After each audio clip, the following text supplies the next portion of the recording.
I'm toured with Mark. I know what I'm talking about. But that was a different time, Huge. I'm through the middle of the divorce. Now we're so whole.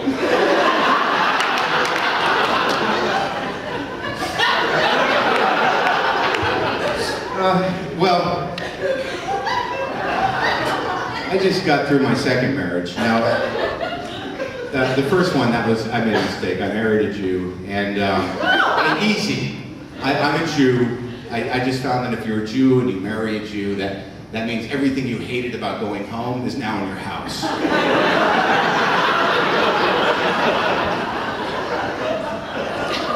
Here's the advice, though. It's going to get a little dirty, so just brace yourselves, judges. This is just one piece of advice that I've been sharing since I have been through it. My wife just brought it to my attention that I had an anger problem, but she didn't say it like that. What she said was, I'm leaving. She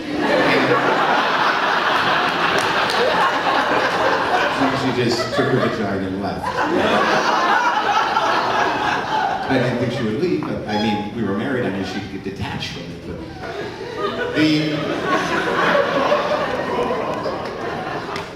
easy, I'm almost done. I was an angry man.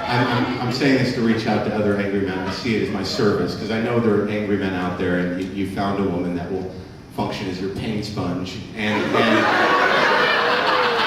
they will leave you and need to be wrung out by another man, perhaps better than you. And if you're an angry man, I know what you're doing. You know you're angry, and you feel bad about it, and it hurts you to be angry, and that you can only communicate and be intimate when someone else is crying. I know. And I know that you're out there doing something to compensate or try to compensate for that anger, like I did. I used to cook my wife breakfast. I'd make her espresso, waffles, and pancakes every morning. But for you angry guys, this is what I learned after 9 years. No number of pancakes will erase, shut the fuck up! Shut up!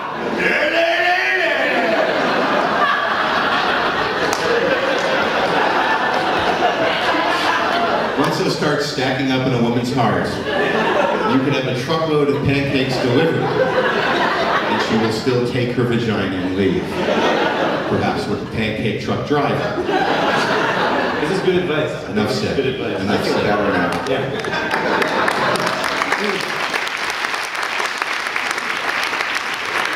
I know I've taken up a lot of time while you're in a couple, because I know you're just dying to lighten things up.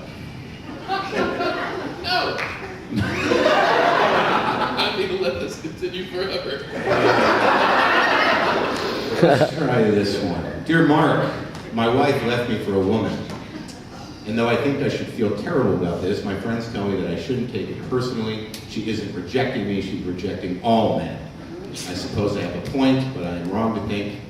But am I wrong to think that I was dumped for reasons that have nothing to do with my penis? From H.V. Bewley, New York, New York. Dear H.V., the sad truth is that she was probably gay going in, and you seemed like enough of a lesbian for her to try to snap out of it. What she hoped was a phase. They say get rid of the penis and try to get her back. You can do that now. I saw it on the special on HBO.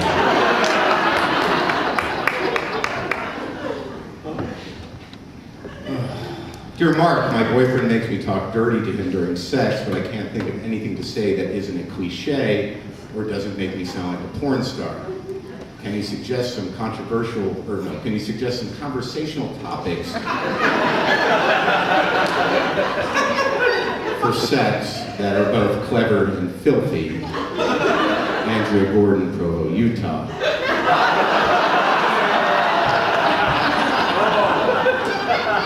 Dear Andrea, talk to him like you're 15 and having a fight with your father.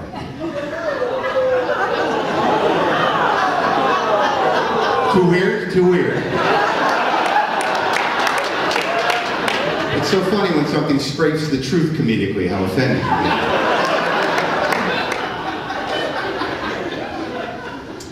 get. Dear Mark, my wife is pregnant, and though I love her and everything, she's been kind of an asshole lately. I know it's really because of her hormones, but I'm not sure how much more of this I can take.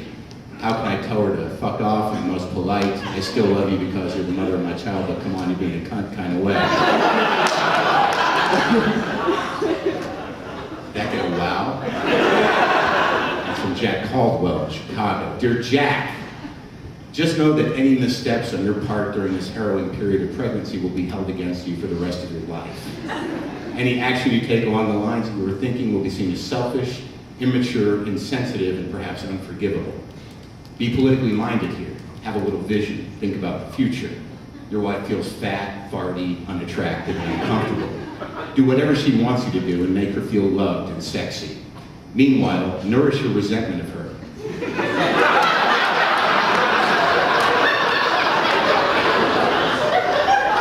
Store it, mold it into an emotional disposition that will make your new child love you more than its mother.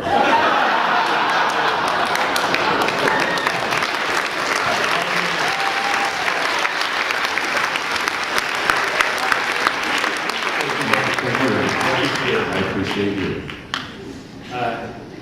Our final panelist interview will be with Eugene Mirman. It's true. Yes, Eugene. Thank you, Daniel. Thanks, Daniel.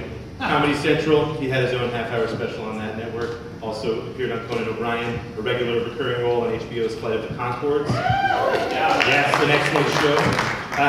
The Village Voice called Eugene the best New York comedian. He tours all the time. He opens for Bill and Tingle and the Shins and other bands. And HarperCollins recently published his extremely funny book, The Will to Whatevs, which is, in a felicitous turn, self-help guide to modern life. So, Eugene, please first let the audience applaud you.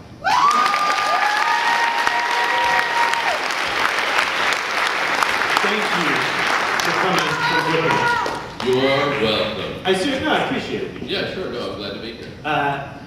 So let's talk about qualifications with advice. You always want to know who you're getting advice from.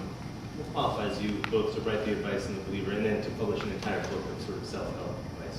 There are two things that qualify me. One is unreasonable confidence, misplaced, and owned. And then the other is that I worked on a crisis hotline as a teenager. Yeah. So I would get calls that are like, I'm high, what do I do? Or there was a guy who was locked up naked a lot. He was older and wanted to talk to girls. Anyway, so pretty experienced. That's the answer. How long did you work on the crisis hotline? 17 years. For like 3 years, 2 or 3 years. Mostly we refer people to Samaritans, teens, whatever it's called. I would know at the time. So you're like, let me give you another number. That'll help. You're like, you sound really sad. Did they give you a training? They did train us. I lied. Yeah, they trained us. For instance, we found out that if someone's suicidal, it's okay to address it because you're not giving them any ideas. You have to find out what kind of a plan they have and then help them put it into action. Then you have to call Samaritans. Whatever it's called. Anyway. It won't work. Yeah, it'll work. You have to take a lot more than that. Structurally unsound to have teenagers giving advice. Most people who called were a naked guy who wanted to talk to girls. It was fine. But people would call for they wanted Planned Parenthood's number and stuff, and there was no Google. And we had posters in the school.